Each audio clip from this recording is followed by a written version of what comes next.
हजारों वर्षों से केदारनाथ यात्रा श्रद्धालुओं के लिए आस्था, साहस और भक्ति का प्रतीक रही है। समुद्र तल से 3,583 मीटर की ऊंचाई पर स्थित यह मंदिर हिमालय की ऊंचाइयों में बसा हुआ है, जहां तक पहुंचने के लिए श्रद्धालुओं को कठिन रास्तों और दुर्गम पहाड़ों से गुजरना पड़ता है। केदारनाथ तक पहुंचने के लिए कोई भी सीधा रास्ता नहीं है। इसका सबसे नजदीकी रेलवे स्टेशन ऋषिकेश है, जो करीब 210 किलोमीटर दूर स्थित है।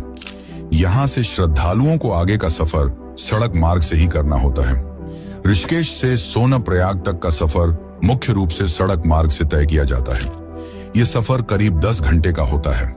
सोनप्रयाग के आगे निजी वाहनों की अनुमति नहीं होती, इसलिए यात्री 5 किलोमीटर का सफर सिर्फ सरकारी जीपों से तय कर सकते हैं।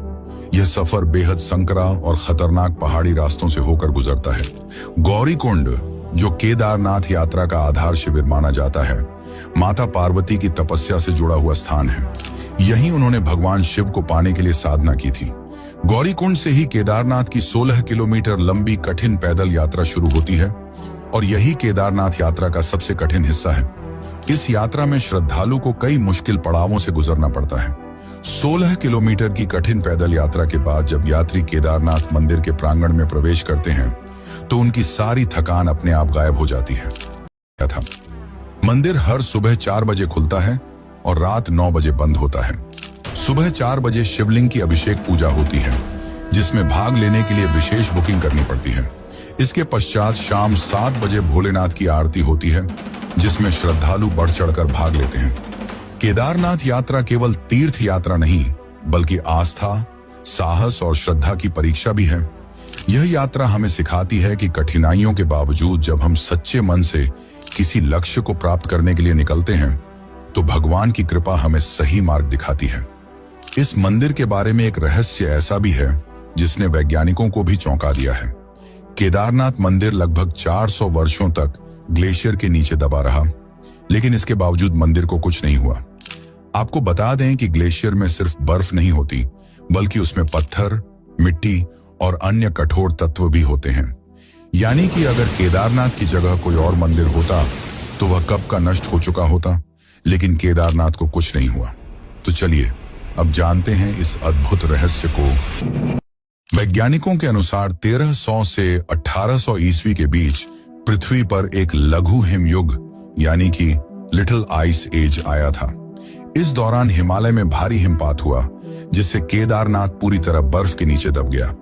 लगभग 400 वर्षों तक यह मंदिर बर्फ की मोटी चादर के बीच दबा रहा, लेकिन जब 400 सालों बाद बर्फ पिघली तो मंदिर ज्यों का त्यों खड़ा था, उसे एक खरोंच तक नहीं आई थी। वादिया इंस्टीट्यूट ऑफ हिमालयन जियोलॉजी ने इस पर विस्तृत अध्ययन किया और बताया कि यह मंदिर इस प्रकार बनाया गया है कि यह सभी प्राकृतिक आपदाओं को सहन कर सकता है। मंदिर के निर्माण में इंटरलॉकिंग तकनीक का उपयोग किया गया है। इस तकनीक में पत्थरों को इस प्रकार काटा जाता है कि वे एक दूसरे में पूरी तरह फिट हो जाएं। इस तकनीक का लाभ यह हुआ कि जब बर्फ का दबाव पड़ा तो मंदिर की दीवारों ने इसे सहन कर लिया और पत्थर अपनी जगह से हिले तक नहीं। भले ही यह मंदिर 400 वर्षों तक बर्फ में दबा रहा, लेकिन आज भी यह साल में सिर्फ 6 महीने ही खुला रहता है और बाकी 6 महीने बर्फ में दबा रहता है। माना जाता है कि इस दौरान यक्ष और गंधर्व स्वयं इस मंदिर में आकर भगवान शिव की पूजा करते हैं। लेकिन क्या आपने कभी सोचा है कि इसके पीछे का रहस्य क्या है? तो चलिए जानते हैं। केदारनाथ धाम के दरवाजे अक्षय तृतीया के दिन खोले जाते हैं और फिर 6 महीने बाद भाई दूज के दिन बंद कर दिए जाते हैं। हजारों साल पुराने इस मंदिर में पूजा बड़े ही विधि विधान से की जाती है। सुबह की पहली पूजा में शिवलिंग को पवित्र जल से स्नान कराया जाता है, फिर घी का लेप लगाया जाता है और उसके बाद ज्योतिर्लिंग की आरती होती है, जिसमें आम भक्त शामिल नहीं हो सकते। शाम के समय शिवलिंग का विशेष श्रृंगार किया जाता है। इस दौरान भक्त केवल दूर से ही भगवान के दर्शन कर सकते हैं। कहा जाता है कि भले ही दुनिया इधर से उधर हो जाए, लेकिन केदारनाथ की पूजा कभी खंडित नहीं हो सकती। माना जाता है कि 6 महीने तक मनुष्य यानी आम जनता भगवान शिव की पूजा अर्चना करते हैं।